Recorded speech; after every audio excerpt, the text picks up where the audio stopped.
Swayam Prabha. Digital India. Educated India.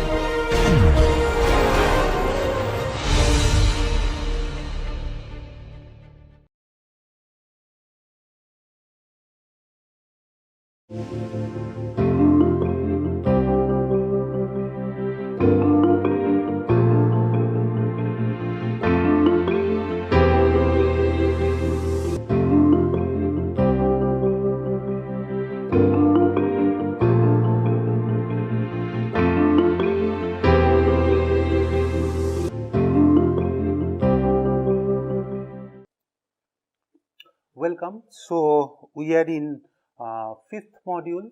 So, here what I planned, the first we will discuss the finite element method for Timoshenko beam. So, probably some of you have not gone through what is Timoshenko beam because we generally learn the shear means the Euler-Bernoulli beam, where the shear strain, as I explained earlier, is 0. So, but this theory also says that the shear force is there. So, there is a mismatch. So, kinematic mismatch and equilibrium mismatch. So, here to start this module, what I planned is to discuss initially some theories on the shear deformable beam theory, which is in brief I will discuss, because what is required for us, that only I will discuss. So, I will suggest that you can go through any book or any material that is available. So, now what I planned is that shear deformable beam kinematics first I will discuss, and then stresses, and then here also will introduce shear correction factor. So, probably all of you know what is shear correction factor because in undergraduate mechanics or advanced solids you have learned shear correction factor.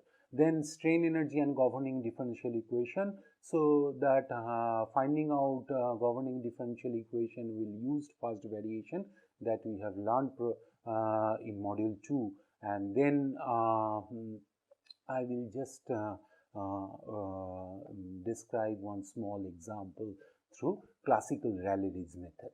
So, now let us first understand what is the shear deformable beam. So, finding out shear deformable beam, let us see what is the main assumption of the Euler-Bernoulli beam, or the one of the assumption of the Euler-Bernoulli beam. So, this is my neutral axis or the undeformed beam. So, this beam now will have my when it bends, when under the load it bends. So, the basic assumption was this, that this beam bends and this is the my longitudinal axis. So, this is my x axis and again this is my y axis. So, now here the fibers which are initially perpendicular, for instance this fiber or this thing I want to map. So, this fiber initially it was like this. Okay. So, in the assumption that we take for the Euler-Bernoulli beam, that this fiber after deformation will have, let me just draw it properly. So, this is the initial fiber or undeformed fiber, and this is my, this fiber was this. Now, this angle which was earlier 90 degree, okay. So, this angle was 90 degree. Now, this angle will be 90 degree for after deformation also, okay. That is the main assumption for the Euler-Bernoulli beam. Or now, because of this, there is no shear strain developed, because if you have seen that if I take the this thing, then this angle is essentially your rotation of the fiber. Now, this fiber, this rotation, generally we take dw dx, or this is the assumption, that is dw dx for this fiber. But in case of a shear deformable beam, when this assumption, I do not take this assumption, or I do not impose this assumption, that means that this fiber, which was normal initially, may not be normal to the longitudinal axis, rather it can bend, this angle can be any angle. So, this will now determine my rotation. So, this rotation, this is need not be this side, this can be this side also. So, this is just for explanation, I am just showing. So, this angle need not be theta equal to dw dx. So, this angle can be a separate entity. So, this is independent of dw dx. So, that is the basic change in the shear deformable beam or the Timoshenko beam theory. Sometimes this beam theory is also known as Timoshenko beam theory. Timoshenko's beam theory.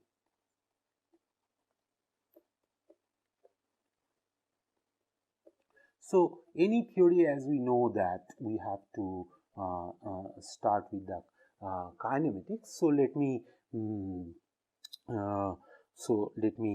say that is theta is not equals to dw dx. That is the main difference compared to the Euler-Bernoulli beam. So, now if I want to do the kinematics of this beam, then again first we have to consider the displacement. What is the displacement assumption? So, the displacement is u x y z is now for Euler-Bernoulli beam we were taking that is minus y into dw dx, if you remember. Then here it is now minus y. So, you see that everything remains same, only thing is that slope is not dw dx. The slope is actually a independent entity. So, that is the change in the Timoshenko beam theory or the shear deformable beam theory. So, that is y. Let me define it as theta x.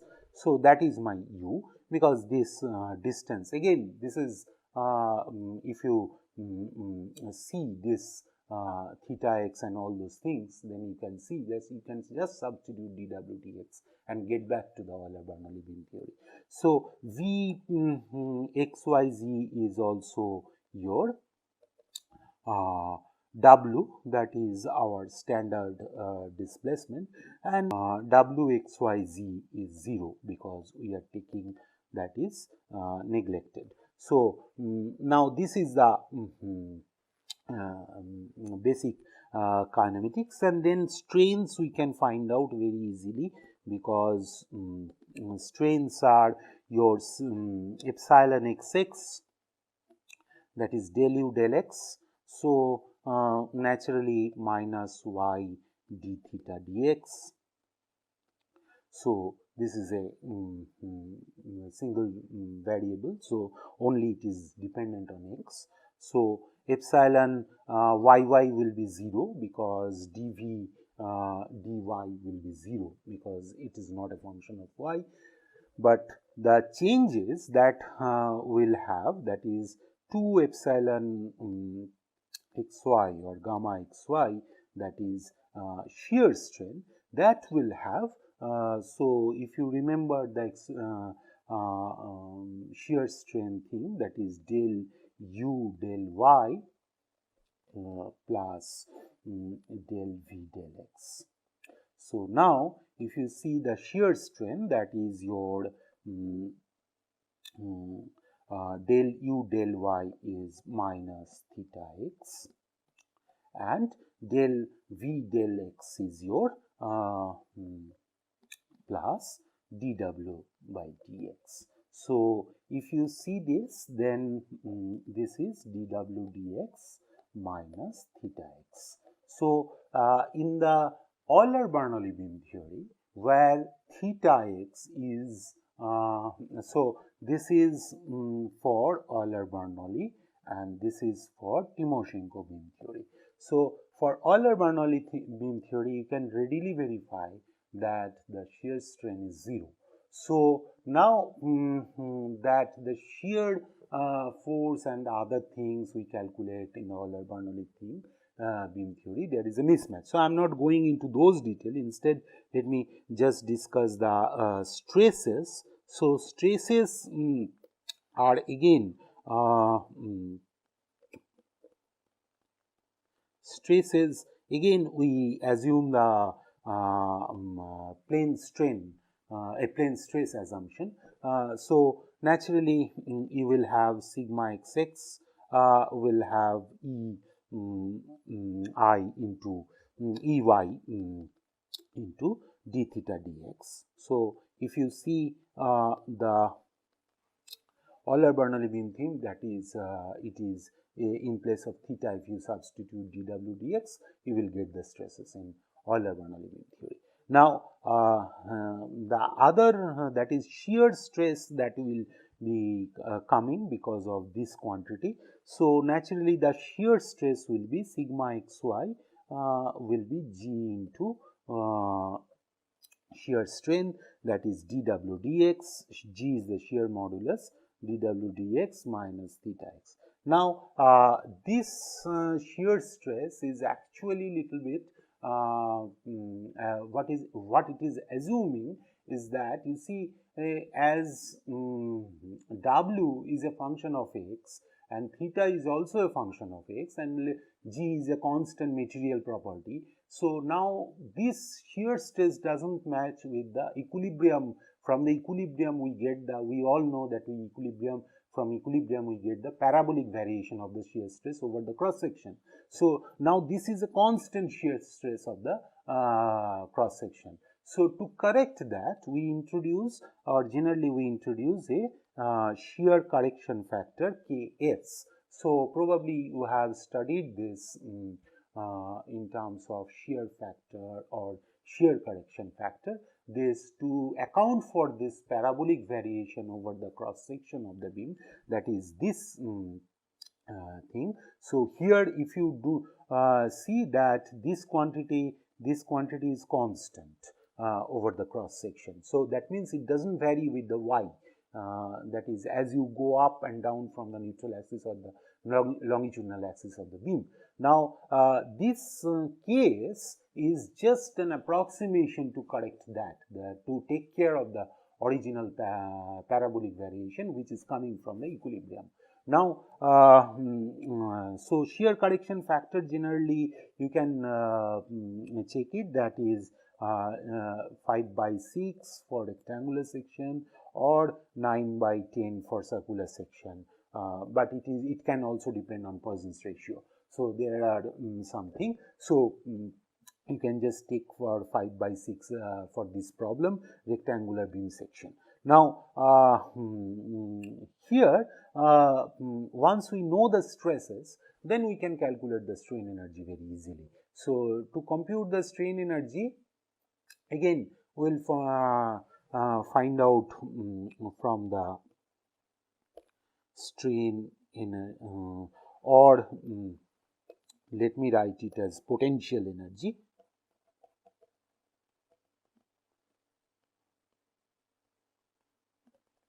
So potential energy, we know the expression for potential energy. So that is minus V/2 2 plus b by 2, then minus h by 2, 2 plus h by 2, then minus or 0 to L, that is along x direction, then your sigma xx epsilon xx, then plus 2 sigma xy epsilon xy. So, into dx dy dz. So, that is the potential energy. Now, if you substitute now epsilon xx and all those quantities, then and integrate over this thickness and the width direction, then you will get the expression for potential energy, which I am not doing it in detail here, because this is just to brush up our knowledge of Timoshenko beam theory to do the finite element analysis for those beams. So, now this, if I write it, that is the procedure is very simple. So, EI by 2 I will get, and then integral 0 to L d theta dx whole square will get, d theta dx whole square.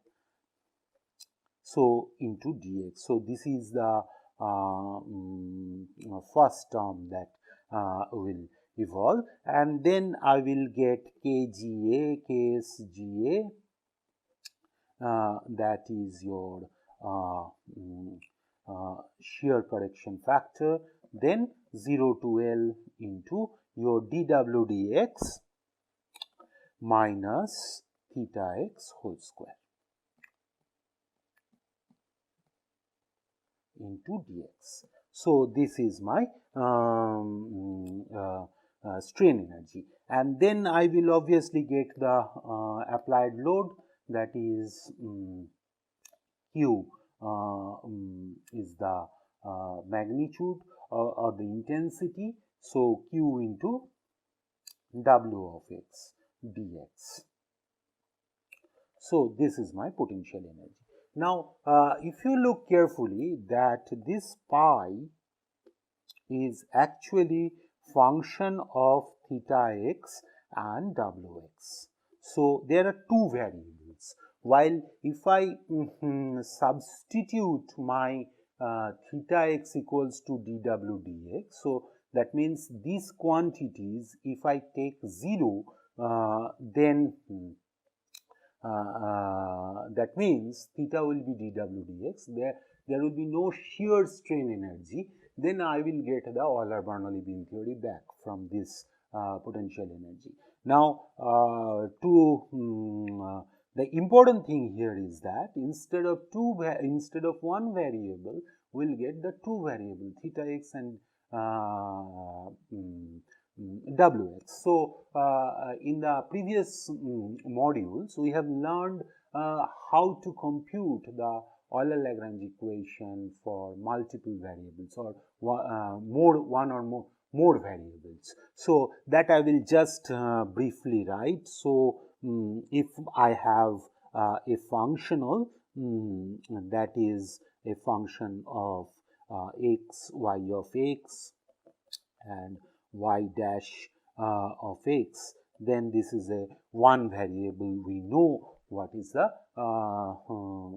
first variation of this. So, integral of 0 to L pi dx. So, this is the first one variable problem. So, here first variation of it we know, that is our integral first variation of this is essentially 0 to L. We know it, that is del f by del this is del y, that is the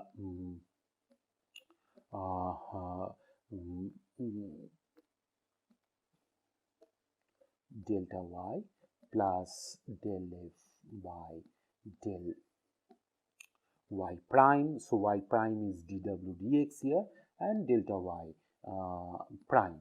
So that is dx. So we just take by parts to get the Euler-Lagrange equation.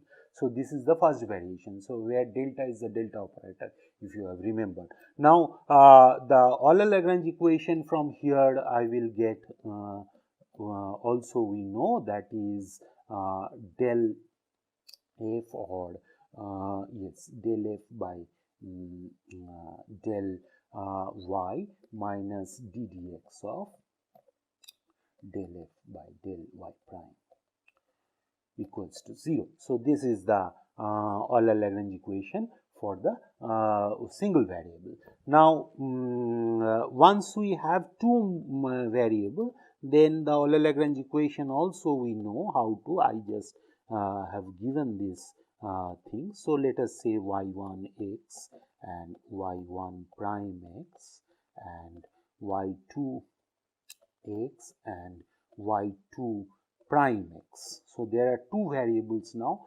because what we try to solve is that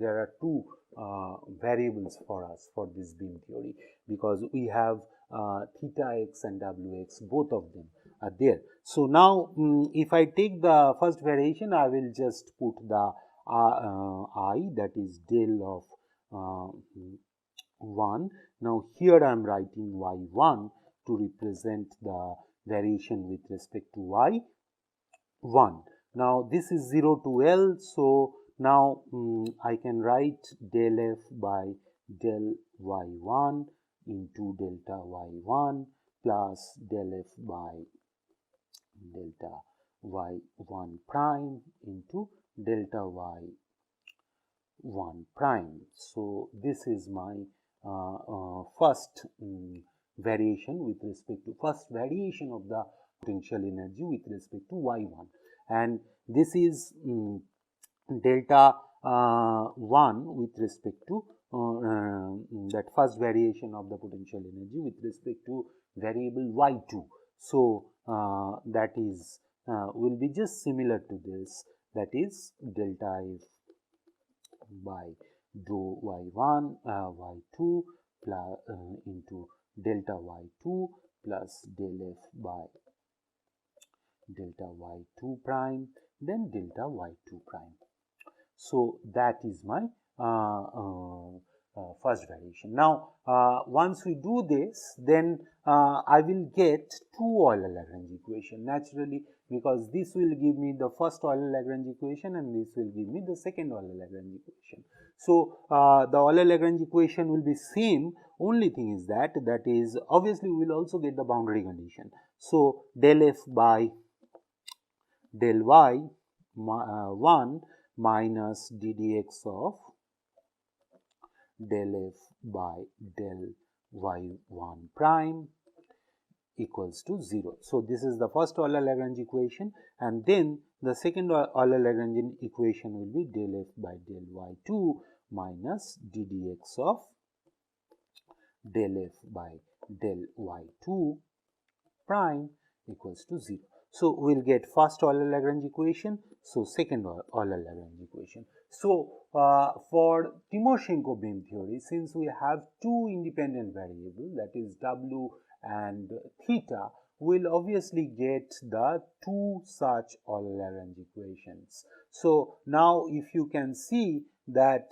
this is my potential energy. So this potential energy I have to compute with respect to two variables, that is theta and w. So if I do that, then I will get the governing differential equation of the problem, or the Euler-Lagrange equation of the Timoshenko beam. So let me write this. So which is EI by 2 integral 0 to L.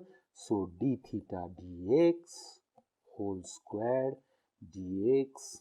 So this is my bending one, and then the shear one is this, that is Ks Ga by 2 integral. Here I am taking it is independent of x. So material properties are constant I am taking, but you can take material properties are dependent on x. So, here that is dw dx minus theta of x into dx, this is whole square, minus integral 0 to L q w dx. Now, first variation with pi with respect to theta I have to do, that I have to make 0, and first variation of pi with respect to w also I have to make 0. So, if I do this, then what I will get is that I will get the Euler-Lagrange equation for the Timoshenko beam theory and the boundary condition. So, you can just try this. So, I have just this is very similar to the beam problem, just an additional equation will be there, and this additional equation you can predict even from this form. So, there is no difficulty. So, that is equilibrium equations if I write. So, ddx of ei d theta dx. So, you see this is a very similar, this term is very similar to your bar equation. So, if you remember, that is bar potential energy, then the bar strain energy term was your AE by 2 du del u by del x or du by dx whole square. So, now that is the only axial deformation. Here it is in terms of theta because it is a slope. So, now the equation is very similar to the bar problem for the first term, and then you will also have this contribution for the shear term, that is Ks, that is shear factor, then Kga, then you will have dw dx. So, this is the extra term which is coming due to this equation minus theta x. So, this is with respect to theta if I do. So, this is equals to 0. This is the first equation that I will get, and the second equation, that is your ddx of. So, here it will be in terms of w. So, this term won't appear. So, this term won't be appearing in the Euler-Lagrange equation. But in the previous case, previous one with respect to theta, theta contains both of these terms. Now, here doesn't the external work doesn't contain theta, right? So, this theta you can, so that's why there is no external term. But if it depends on theta, then that is some kind of moment or something, if you apply, then it will be there. So, now ei ddx of kx, ks is the shear correction factor, ga, this term will be there. So, if you take the first variation, then it will be dw dx minus theta x equals to plus q0 or q equals to 0. So, this is my second equation. So, these two equation combines the differential equation for the Timoshenko beam plus boundary condition. So, boundary condition will be again, if I take this thing, the moment is 0 or the shear force is 0. So, the moment we know what is there in the moment, that is ei d theta dx is my moment here. So, here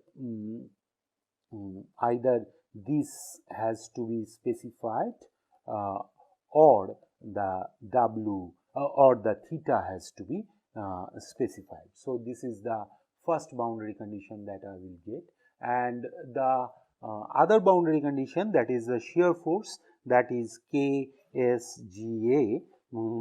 So, Ksga into dw dx minus theta x.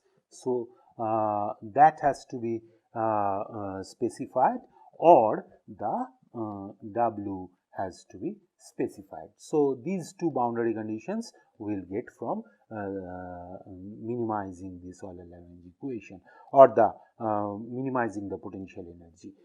So, this completes the governing equation. So, or the equilibrium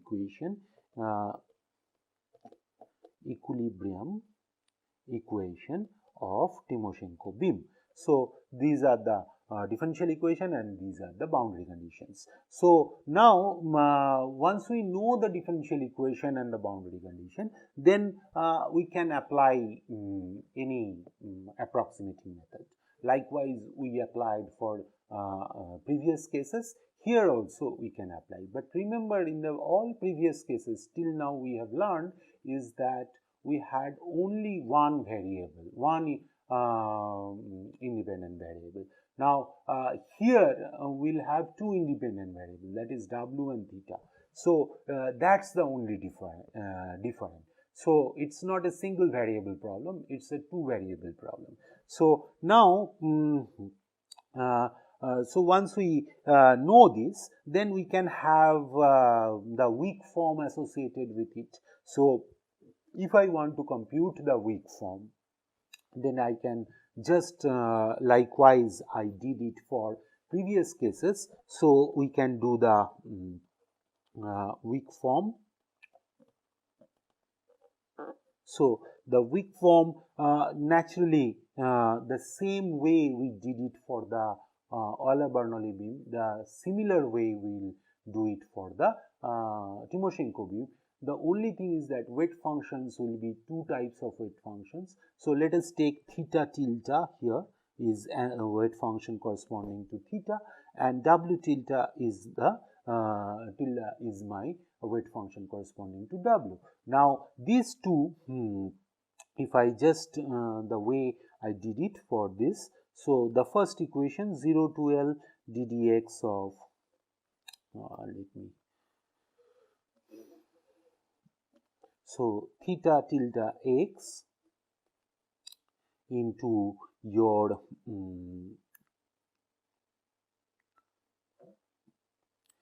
this equation, that is ddx of ei d theta dx plus ks ga and dw dx minus theta x into dx has to be 0. So, now corresponding to this equation again we will get that is ddx of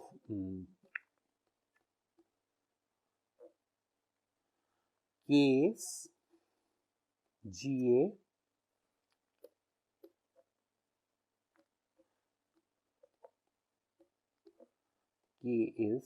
ga dw dx minus theta x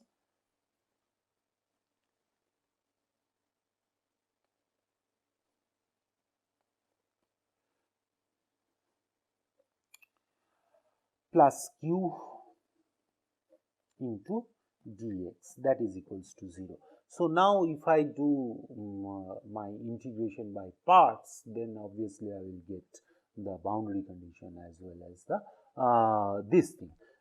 So, that is similarly, so I will get the boundary conditions in terms of these equations which I know already what are the boundary conditions. So, here the interesting thing is that you see the fourth order differential equation that we observed for the beam, here it is a second order equation.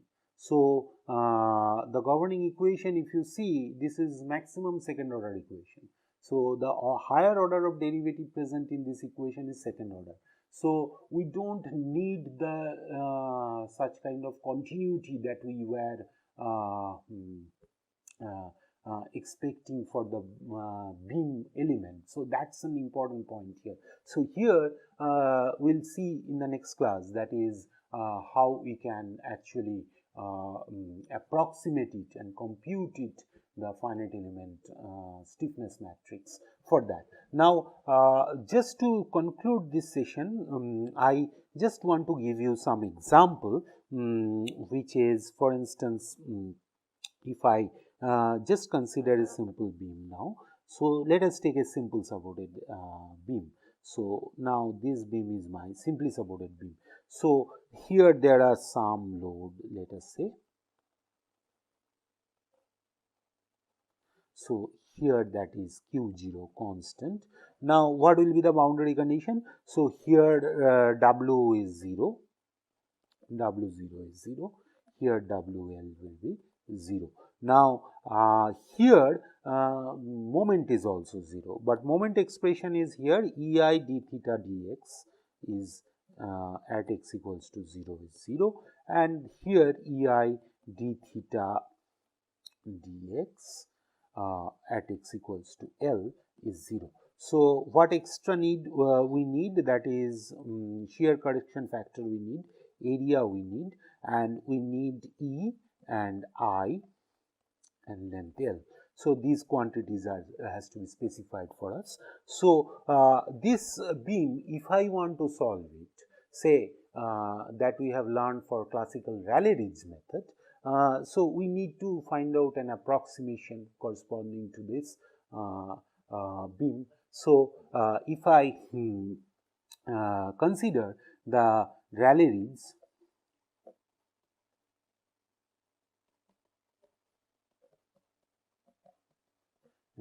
method, then we have to find out the corresponding approximation, that is global approximation, not the local approximation like finite element. So, the global approximation we can choose any approximation, even polynomial we can choose, but importantly, if you want to choose trigonometric functions, for instance, that also can be chosen here. So, in a classical Rayleigh-Ridge method, that we have already we know what is classical Rayleigh-Ridge method, right. So, now suppose I want to choose, so here two approximations we have to make. So, theta x, so theta x has to be, let us say theta x is my summation j equals to 1 to n term approximation, j equals to 1 to n a j cos of j pi x by L. So, that is my theta x. Now, if I choose my theta x like this, then first derivative will be sin j pi x, right. So, first derivative of theta x will contain sin j pi x. Now, sin j pi x is essentially at x equals to 0 is 0 and x equals to L is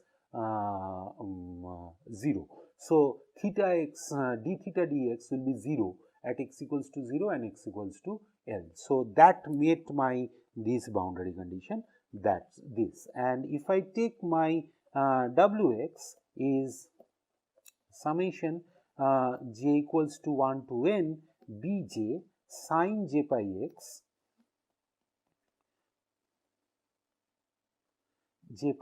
by L. So, now if I take this, this automatically meets this condition, that is our this thing. Now, if I just proceed with this weak form, and my basis, the weight functions will now be considered, that is this will be my weight function and this will be my weight function. So, these likewise two weight functions I choose theta tilde and w tilde. So, this will be my weight function and this will be my sin j pi x and cos j pi x is my weight functions here. So, if I choose this, then I can solve this problem. Likewise, we solved it for Euler-Bernoulli beam. So, but this is naturally a global approximation, and we can start doing it by considering n equals to 1. So, and n equals to 2. So, n equals to 1 will generate a 2 by 2 stiffness matrix as we have seen earlier, and then n equals to 2 will generate a 4 by 4 stiffness matrix because we have two variables, right. So, naturally we can solve this problem through the classical Rayleigh-Ridge method. So, but that is a global approximation as I have told you earlier. So, I have no plan to compute it for the classical Rayleigh-Ridge method because that is only we do it for simple problems, as I have explained it earlier, that we do not follow a global approximation because the method has to be such that it can be applicable for the larger class of problem, rather a restricted, very restrictive or narrow class of problem. So, for complicated boundary conditions and all those things, classical Rayleigh-Ridge is not possible. So, obviously that does not mean that we should not know that classical Rayleigh-Ridge method, because there are several potential research area in the simple problem here, simple problems where we can we still do not know several things. So, I am not going into detail into that, but let us stop here. So, in the next class what we will start is that once we know these governing equations and its weak form, then how to approximate locally or how to find out a Timoshenko beam element or how to do a Timoshenko beam element or how to compute a Timoshenko stiffness matrix, that we will learn in the next class. So, here I stop today. Let us meet in the next class. Thank you.